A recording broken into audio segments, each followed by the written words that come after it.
আপনারে না মাত্র খাওয়াই দিলাম, আপনি আবার দুপুরে খাইবেন করে সাহায্য চাইতেছেন। এখন তো ওষুধ, কিন্তু ওরা কইতেছেন যে দুপুরে খামো আমার টাকা দেন। মানুষ আসলে এত খারাপ। আসলে আমার মানে ওনার ভিডিও করার আমার কোনো ইচ্ছা ছিল না, এই জন্য করলাম যে মানুষ কতটা 2 নাম্বার আমাদের দেশে। ওই লোকটা কিছুক্ষণ আগে মানে বলতেছিল সবাইকে যে আমি দুপুরে খাবো, আমাকে কিছু সাহায্য করেন খাওয়ার জন্য। তা আমি ওনাকে গিয়ে বললাম যে আপনি দুপুরে খান নাই, বললো না। আমি কই চলেন আপনাকে খাওয়াই। তো উনি বললেন না, আমাকে আপনি টাকা দেন। আমি কই না সমস্যা নেই, আপনি যা খেতে চান আমি বিল দেবো।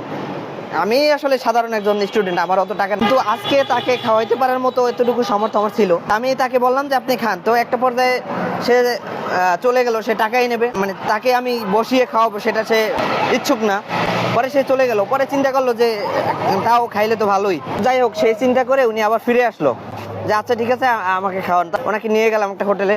তা মাশাআল্লাহ উনি খাইলো, খাওয়া দাওয়া করলো। তারপর ওনার আশেপাশে আরো 2-1 জন আসলো, তাদেরকেও মোটামুটি কিছু টাকা দিলাম আর কি।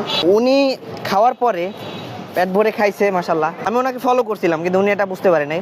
খেয়ে বের হয়েই আবার বলতেছে দুপুরে খাবো, আমাকে সাহায্য করেন। মানে ওনাকে আমি মাত্র পেট ভরে খাওয়াইলাম, মানে এই জিনিসটা দেখে আমার খুব খারাপ লাগলো। পরে আমি ওনাকে জিজ্ঞেস করলাম যে এই তো মাত্র ভিডিওতে দেখলেন, তো লোকটা এরকম। তা আমাদের দেশে আসলে এরকম কিছু মানুষ আছে। আমি একটু আগেও একটা বিদেশি মানে টুরিস্ট, ওখানে দেখলাম অনেকেই তার কাছে সাহায্য চাইতেছে, ভিক্ষা চাইতেছে। এরা আসলে মানে এইভাবেই আমাদের দেশের বদনাম ছড়ায় সব জায়গায়। আমাদের মন মানসিকতা মানে 3rd ক্লাস মেন্টালিটি মানে আমাদের দেশের মানুষদের মধ্যে আছে। এটা আসলে পৃথিবীর কোথাও আছে কিনা আমি জানি না।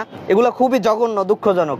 আল্লাহ এগুলো থেকে আমাদের হেফাজত করুক। আমাদের দেশের মানে এই মেন্টালিটির যারা আছে, আসলে আমরা তো গোড়া থেকেই যারা হাই এডুকেটেড বা ভালো জায়গায় আছে, তারাই তো পলিটিক্যাল জন্ডায় যারা আছে, তারাই তো আসলে দুর্নীতি দিয়ে শুরু করে দেশের উচ্চ স্থানে থেকে, যার কারণে দেশের সব নিচু উঁচু সব ধরনের মানুষের মধ্যে মেন্টালিটি ম্যাক্সিমাম মানুষদের মধ্যে এরকম হয়ে গেছে।